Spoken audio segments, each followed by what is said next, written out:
আমরা একটা বিষয় দেখতে পাচ্ছি, সেটি হচ্ছে যে আহ, নির্বাচনের কথা বলে আওয়ামী লীগকে যে ব্যান করা বা তাদেরকে নিষিদ্ধ করার যে একটা বিষয় শুরু হয়েছিল, সেটাকে আসলে ধামাচাপা দেওয়ার চেষ্টা করছে বাংলাদেশের বিভিন্ন পলিটিক্যাল পার্টি।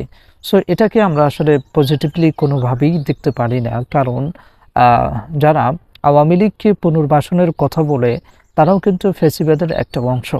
এবং তারা যদি আসলে 24-এর যে গণ অভ্যুত্থান হয়েছে সেটাকে যদি তারা ওয়ার্ন করতে পারতো, তাহলে সেক্ষেত্রে তারা এভাবে কথা বলতে পারে না। আমি যদি ফর এন এক্সাম্পল বলি, রুমিন ফারহানা তিনি একটা বক্তব্য বলেছেন যে গত 15 বছরে রাস্তায় বের হলে আমাদের তেমন একটা শঙ্কা বোধ হতো না, কিন্তু এখন আমরা যে বের হই আমাদের অনেক শঙ্কা হয়।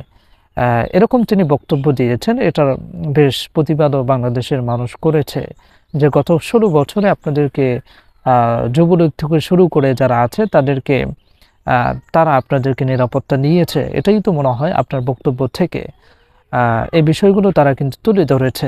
সো এই যে বক্তব্য, এরপরে দেখেছি যে বাংলাদেশ বিএনপির উচ্চ মহল থেকে একটা বক্তব্য শুনতে, এবং সেখানে তারা বলেছে যে আমরা চাই সকল রাজনৈতিক দলের অংশগ্রহণমূলক নির্বাচন। আমরাও চাই যে বাংলাদেশে যারা ফেসিবাদের অংশ নয়, যারা যারা ফেসিবাদ থেকে মুক্ত, তাদের সকলকে সম্মিলিতভাবে অংশগ্রহণের মাধ্যমে একটা ফ্রি অ্যান্ড ফেয়ার ইলেকশন হোক।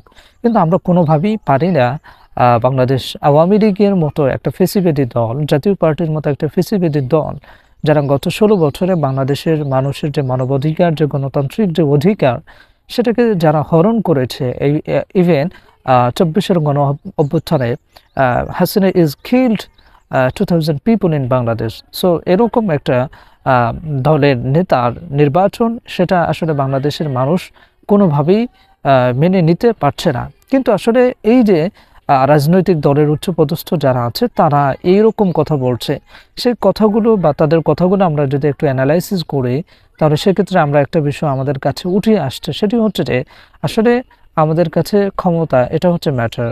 জনগণ কি প্রত্যাশা করলো, ছাত্ররা কি প্রত্যাশা করলো, এটার ব্যাপারে আমাদের তেমন কোনো এটাকে গুরুত্ব বা দিতে হবে সেটাকেও আমরা তেমন একটা স্থান দেই না আসলে। সো এই জায়গা থেকে বা এই বিএনপি বা যারা বর্তমানে পলিটিক্যাল পার্টি হিসেবে আছে, ওনাদের বক্তব্যগুলো শুনলে আমাদের মনে হয় যে আসলে বাংলাদেশের 24-এর গণ অভ্যুত্থান নামে কোনো কিছু হয়নি। আবু সাইদ, মীর মুগ্ধ, এদের মতো কোনো ব্যক্তি মনে হয় শহীদ হয়নি।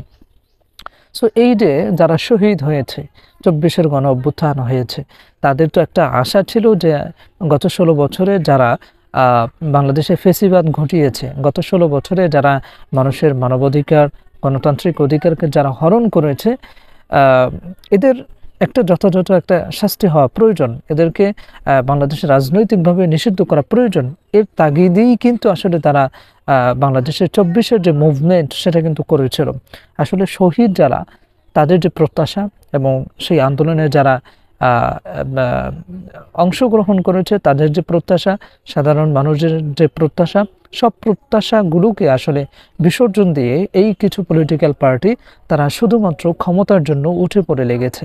সো এটা যদি চলতে থাকে তাহলে সেক্ষেত্রে আমাদের মন থেকে রাজনৈতিক দলের প্রতি যে একটা সমর্থন, রাজনৈতিক দলের প্রতি যে একটা ভালোবাসা, সেটা আসলে থাকবে না। এবং আমি দেখেছি যে একটা পলিটিক্যাল পার্টির ভিতরে যারা যুক্ত হয় তারা আসলে সেই দলের কোনো সমালোচনা করতে পারে না। তার দল যদি একটা ভুল কথাও বলে তাহলে সে বিষয় নিয়েও তারা কথা বলে না। তারা যে দাঁড়ছে তাদের দলের যে সমর্থন আছে আকণ্ঠ সমর্থন দিয়ে যায়। এভাবেই কিন্তু একটা দল ফেসিবাদী হয়ে যায়। শেখ হাসিনার বেলায় যদি আপনি চিন্তা করেন, তার আশেপাশে যারা ছিল তারা সকলেই তাদেরকে বা তাকে অকুণ্ঠ সমর্থন দিয়েছে, বলেছে শেখ হাসিনা যেটাই বলেছে তারা বলেছে হ্যাঁ ঠিক ঠিক। কিন্তু কেউ তার ভুলের যে জায়গা, সে যে ভুলগুলো করছে সে বিষয়গুলো কিন্তু তাকে কেউ ধরিয়ে দিচ্ছে না। সো বর্তমানে আমরা এই পলিটিক্যাল পার্টিগুলোর ভিতরে সেই বিষয়টা আমরা দেখতে পাচ্ছি। এক একটা দলের ভিতরে অনেক অনেক ভুল আছে। নিজের দলকে আগে সংস্কার করতে হবে। আপনারা বারবার সংস্কারের দ্রুত হওয়ার কথা বলেন, আপনাদের দলের যে সংস্কার সেটি তো আপনি করছেন না। সরকার যদি বর্তমানে ইন্টারিম যে গভর্নমেন্ট আছে উনি যদি বাংলাদেশ সংস্কার করতে আরও 2-1 বছর সময় নেয়, তাহলে এই 2-1 বছর সময় আপনাদের যে পলিটিক্যাল পার্টি আছে সেটার সংস্কার করেন। আপনার দলের ভিতরে কারা চাঁদাবাজি করছে বিভিন্ন জায়গায়, সেটাকে খোঁজ করে সেটা সংস্কার করেন। তাহলে ইন্টারিম গভর্নমেন্ট সেও সংস্কারের সুযোগ পেল, আপনারা আপনাদের দলকে সংস্কার করার সুযোগ পেলেন। যারা নিজের দলের সংস্কার করতে পারেনি বা পারবে না, তারা বাংলাদেশের সংস্কার কিভাবে করবে? এটা ইম্পসিবল। এবং যারা নিজের দলের যে চাঁদাবাজি আছে, যে রাহাজানি আছে, ডাকাতি আছে, সেটাকে নির্মূল করতে পারবে না, তারা বাংলাদেশ থেকে কিভাবে চাঁদাবাজি, দুর্নীতি নির্মূল করবে? How it's possible? সো আমার কাছে লাস্টলি মনে হচ্ছে যে আমাদের যে পলিটিক্যাল পার্টিগুলো আছে, এরা আসলে নিজেদের দলের যে স্বার্থ আছে সেটাকে নিয়ে বেশি চিন্তা করে। ছাত্র এবং জনতার এরা যে প্রত্যাশা করে, যে এক্সপেক্ট তাদের, সেটা আসলে পূরণ করতে তারা, আমার কাছে মনে হচ্ছে যে তারা ব্যর্থ হচ্ছে। সো এই হতাশার জায়গা থেকেই আসলে আমাদেরকে কথা বলতে হবে।